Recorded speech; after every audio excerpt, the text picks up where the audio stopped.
Assalamualaikum warahmatullahi wabarakatuh. Waalaikumsalam warahmatullahi wabarakatuh. Bismillah, alhamdulillah, wa syukurillah, wa ni'matillah, la hawla wa la quwata illa billah. Asyhadu an la ilaha illallah wahdahu la syarikalah, wa asyhadu anna Muhammadan abduhu wa rasuluh. Allahumma shalli ala Muhammad wa ala ali Muhammad kama shallaita ala Ibrahim wa ala ali Ibrahim, wa barik ala Muhammad wa ala ali Muhammad kama barakta ala Ibrahim wa ala ali Ibrahim innaka Hamidum Majid. Bapak Ibu hadirin yang dimuliakan Allah, bismillah, alhamdulillah, kita saat ini alhamdulillah bersyukur kepada nikmat Allah yang begitu besar diberikan kepada kita semuanya. Kita semua bisa berkumpul untuk melaksanakan satu kajian ngobrol bincang dengan Ustadz Imam, dan insya Allah kami pada saat ini akan mengambil judul insya Allah mukmin yang kuat. Begitu Ustaz ya? Mukmin yang kuat, insya Allah. Kuat segalanya. Nanti kita untuk sejelas dan ringkasnya nanti insya Allah Ustadz Imam akan memberikan satu nasihat, satu cara, satu kiat-kiat bagaimana menjadi mukmin muslim yang kuat. Begitu Ustadz ya? Siap. Jadi untuk selanjutnya waktu dan tempat kami persilakan untuk Ustadz Imam. Monggo Ustadz. Terima kasih Pak Asto.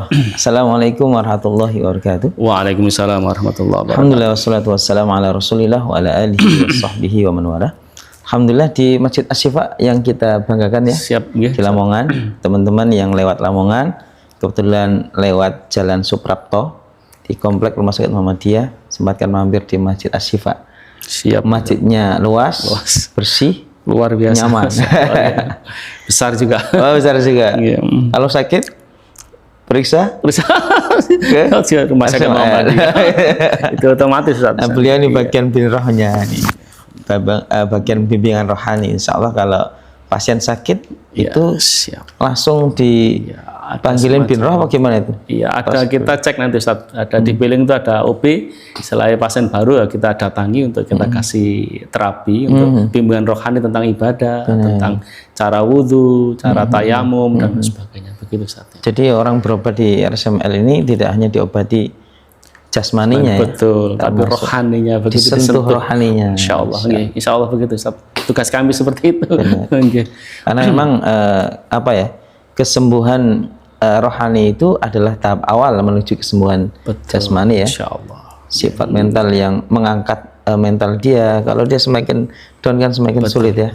Iya, siap. Benar. Ada satu kisah Pak, seorang ulama besar ya, yaitu Al-Imam Ibnu Taimiyah rahimahullahu taala. Suatu ketika beliau sakit, tapi ketika beliau sakit beliau masih menulis, masih membaca, karena beliau seorang ulama yang sangat produktif ya. Banyak sekali karya-karya beliau yang sampai sekarang menjadi rujukan bagi umat Islam. Nah, suatu ketika dokter melihat beliau dalam kondisi sakit tapi masih menulis, masih membaca. Dokternya ini menegur, "Wahai Syekh, wahai guru, alangkah baiknya engkau istirahat karena engkau sedang tidak kurang sehat," gitu. Maka kata Ibnu Taimiyah, sesungguhnya jiwa itu ya, apabila dia senang dan bahagia, maka dia akan kuat dan akan dia melawan sakit, sehingga dia akan sembuh. Masya Allah. Dan sesungguhnya saya itu senang dan bahagia kalau saya bisa menulis. Ya, maka dengan ini nanti penyakit saya akan segera sembuh. Semangatnya ya. Masya Allah. Ibnu Taimiyah gitu luar biasanya, Masya Allah. Iya. Baik, kita tadi bicara tentang muslim yang kuat Pak Kasto. Iya. Jadi dalam hadis sahih yang diriwayatkan oleh Imam Muslim dari sahabat yang mulia Abu Hurairah radhiyallahu taala anhu, Nabi sallallahu alaihi wasallam bersabda, "Al-mu'min al-qawi khairun wa ahabbu ilallahi minal mu'min ad-dhaif." Seorang mukmin yang kuat itu khairun, lebih baik, wa ahabbu ilallah, dan lebih dicintai oleh Allah Subhanahu wa taala.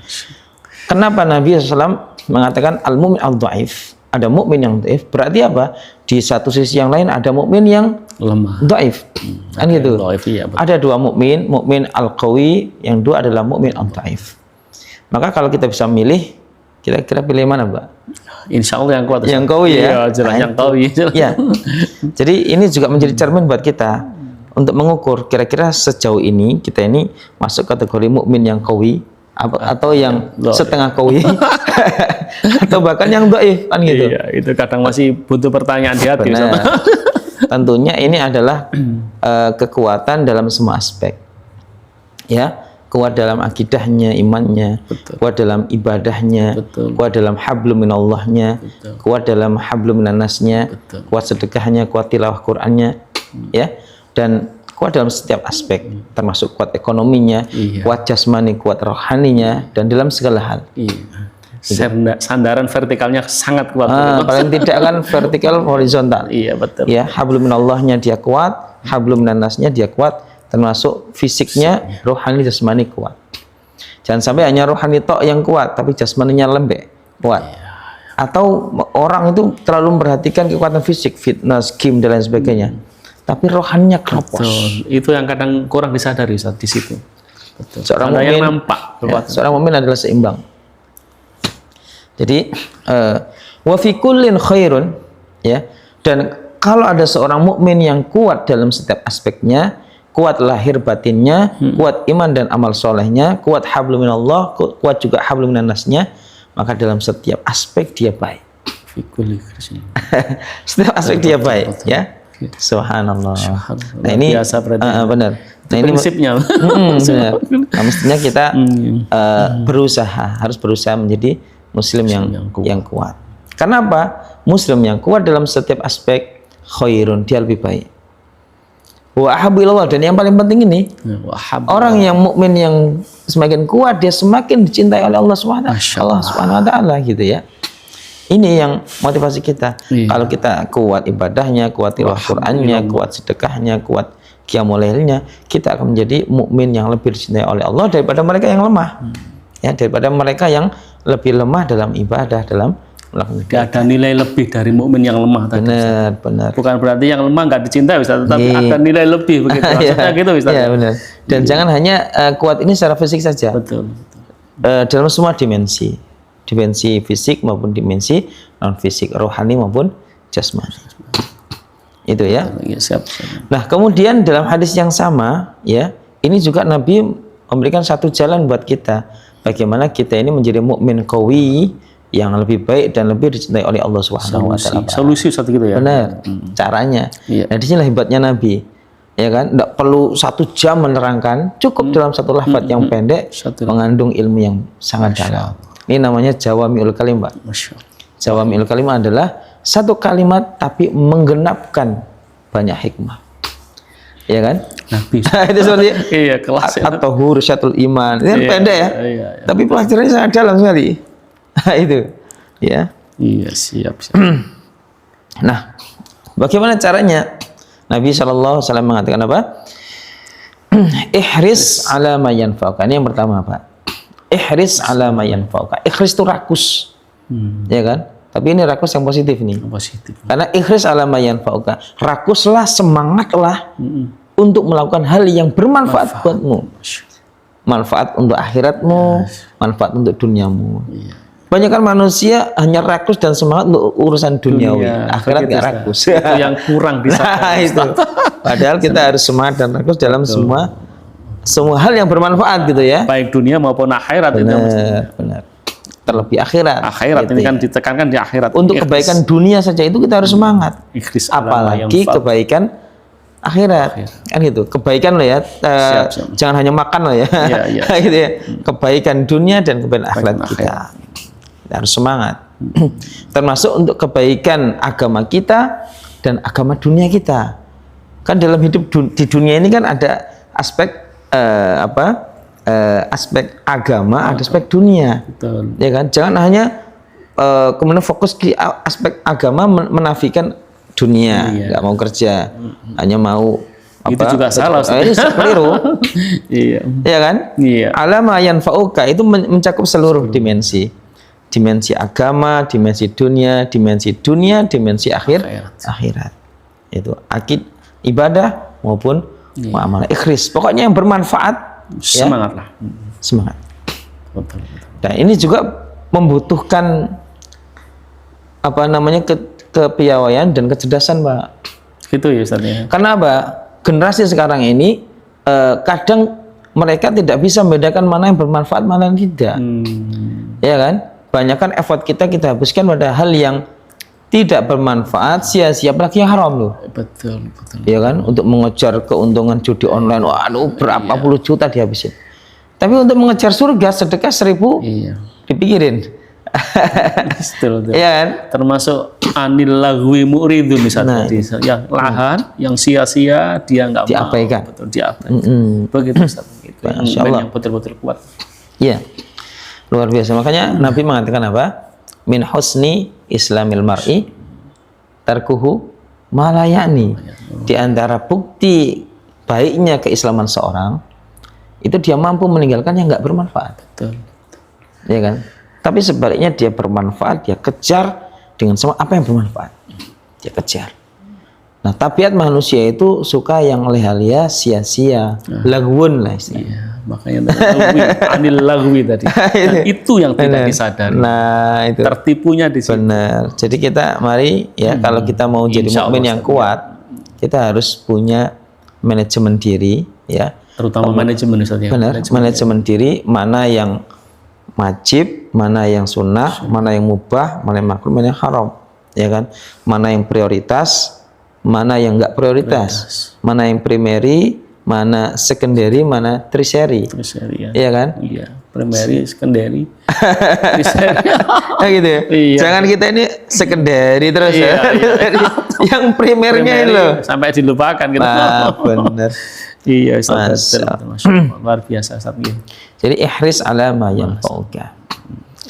Makanya Allah Subhanahu wa taala berfirman dalam ayat yang lain, surah Al-Ankabut ayat 69, Bismillahirrahmanirrahim, walladzina jahadu fina, dan orang-orang yang sungguh-sungguh di jalan kami, di jalan Allah, sungguh-sungguh untuk melakukan kebaikan dan ketaatan, mencari hal yang bermanfaat buat dia untuk dunia dan akhiratnya, agama maupun dunianya, lanahdiyannahum subulana. Allah akan pasti melihat usaha dia dan Allah akan memberikan petunjuk untuk sampai kepada apa yang dia cari. Allah nggak akan Allah nggak akan menyanyiakan usaha. Innallaha la yudhi'u ajral muhsinin. Allah nggak akan menyanyiakan orang yang berjuang melakukan kebaikan. Itu. Dan keyakinan akan muncul, akan ditunjukkan Allah jalan gitu. Benar. Lanahdiyannahum subulana kan. Benar. Masalahnya kan gitu. Kita wah cari yang apa? Yang subhat aja, yang haram aja susah, apalagi yang halal gitu. Itu kan banyak seperti itu, Ustaz. Itu kan orang putus asa dari rahmat Allah, ya kan? Nggak punya keyakinan. Makanya asal kita benar-benar, ya Allah, aku ingin cari yang halal.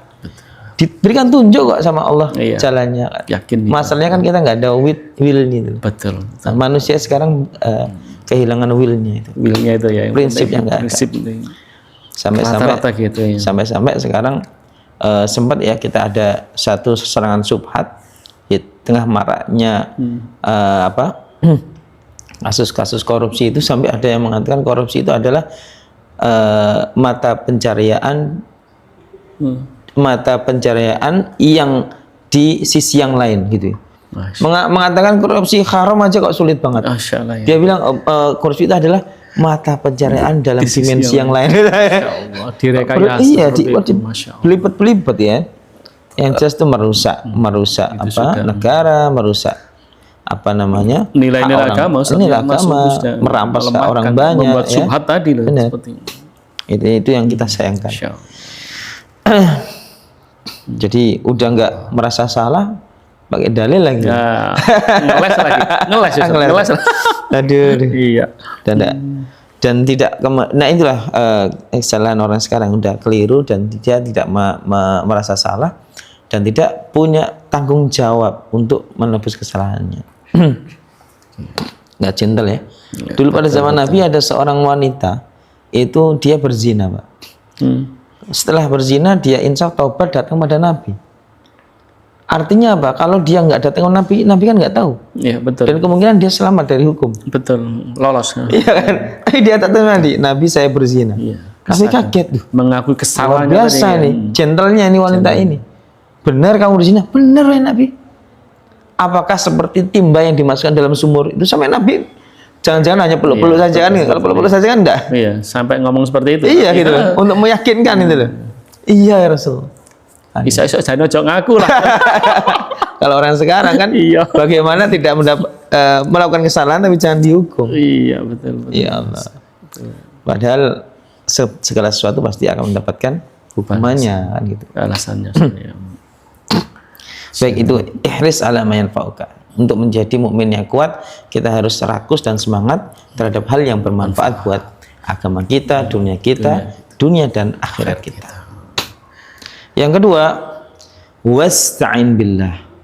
Jangan lupa untuk minta pertolongan kepada Allah. Jangan lupakan Allah dalam ikhtiar kita. Betul. Ya. Jangan lupakan Allah dan ikhtiar kita. Sudah datang asar ya. Gitu. Sepertinya sudah datang asar. Betul. Gitu ya. Saya Kita kira sambung, Ustaz, iya, ya. insya Allah gitu. Mungkin closing statement dari Samyan. Oh, gitu. Ya, terima kasih Ustadz Imam yang luar biasa, Masya Allah, Alhamdulillah begitu singkat, padat, dan Insya Allah bermakna. Dan Insya Allah nanti ada sesi berikutnya karena masih belum nyampe begitu. Demikian dari kami tutup dengan bacaan Alhamdulillahirrahmanirrahim. Assalamualaikum warahmatullahi wabarakatuh. Waalaikumsalam warahmatullahi wabarakatuh. Luar biasa ya. Alhamdulillah.